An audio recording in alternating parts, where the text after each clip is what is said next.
What a day indeed, President Peña, dear Santiago, President Milei, President Orsi, President Paz, President Molino, my dear friend President Costa, Minister Vieira, dear Mauro, honourable members of Parliament, Excellencies, ladies and gentlemen. It's such an honour to be here with you in beautiful Asunción, in the heart of Latin America, and in the very room where Mercosur's founding treaty was signed. This place carries history. It reminds us of a moment when nations in Latin America choose cooperation over division. They rejected rivalry and reaffirmed democracy. And they brought peoples together across borders and rivers. And I must say, as a European, I recognize in that choice something familiar, and I deeply respect the ambition and the courage it required. So my first message is very simple for having us here in this historic room. Thank you for bringing us together and hosting us in this historic setting. Agulla, Paraguay.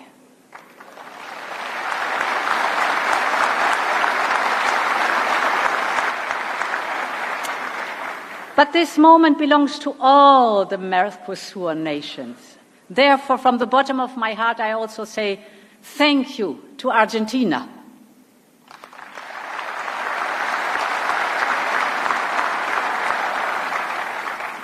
Thank you to Brazil.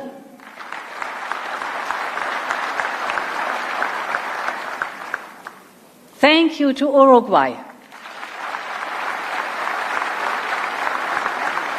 And of course, again, thank you to Paraguay, because this moment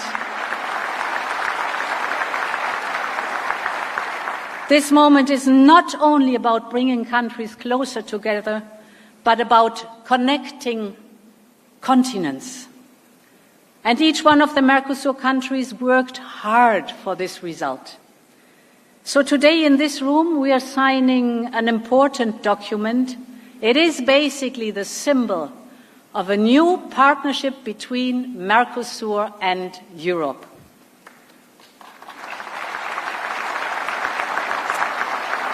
And this deal has been in the making since 25 years. Many hands have worked tirelessly. It has survived changes of government. It has survived a great many meetings. And we all know it took a final push right to the last moment to bring all this together here today.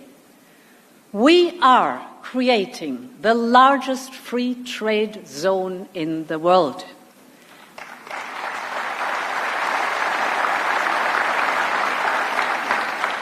We are creating a market of 700 million people, and a GDP of almost 20% of the global GDP is being traded here. This is phenomenal. And this agreement sends a very strong message to the world. It reflects a clear and deliberate choice. We choose fair trade over tariffs. We choose a productive, long-term partnership over isolation. And above all, we intend to deliver real and tangible benefits to our people and our businesses.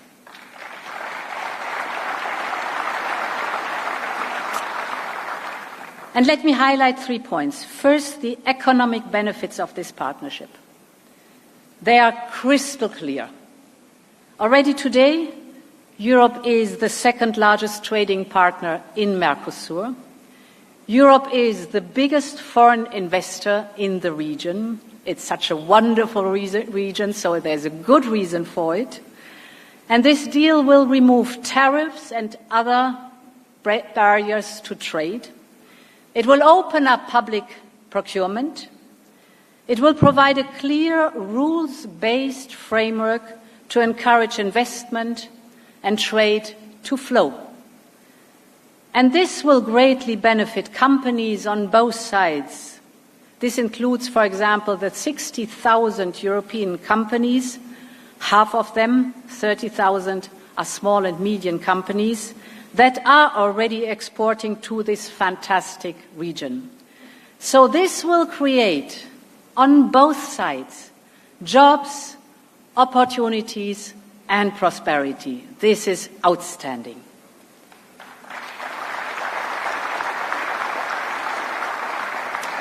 And my second point, I would like to highlight how this agreement will support our ambitions to protect our home, our nature. There's a strong chapter on trade and sustainable development. We are committing to help each other to make the transition to climate neutrality. Europe will gain improved access to the raw materials we need for our transition, and European investment will support the Mercosur countries in their transition. This is how trade should be. Partners with complementary strength are supporting each other, and our citizens can be sure that we have the interests of their children and grandchildren high on our agenda. And my third point is the geopolitical importance of this agreement cannot be overstated. We are creating a platform to work on a range of global issues, from protecting our precious natural environment to proposing much more dynamic and unleashing our competitiveness, to the reform of global institutions. We will join forces like never before, because we believe that this is the best way to make our people and our countries prosper. And when two regions like ours speak with one voice on global issues, the world will be listening. Ladies and gentlemen, I have indeed also been reading about the great Paraguayan author and poet Augusto Roa Bastos. He spent years of his life in Europe, in the French city of Toulouse. Not only did he build a family there, he also taught Latin American literature and the Guarani language to enthusiastic European students. But I think his story is the story of so many people, not just here in Paraguay, but in Argentina, in Brazil, in Uruguay, and all across Europe. People who traveled across the ocean, loved our two continents, and made both of them stronger. The ties between Mercosur and Europe run deep. We share cultures, a lot of history, fantastic values, hopes and fears and determination, and a similar path of regional integration. Today we build on this with a partnership that reflects the true breadth and depth of our relations. We are turning our friendship into greater strength for Mercosur and Europe alike. So let me thank you once again for your hospitality, and long live the friendship Europe-Mercosur. Muchas gracias. De esta forma, señoras y señores, las palabras de la presidenta de la Comisión Europea, señora Ursula von der Leyen. A continuación, señoras y señores, las palabras del presidente de la República Argentina, excelentísimo señor Javier Milei.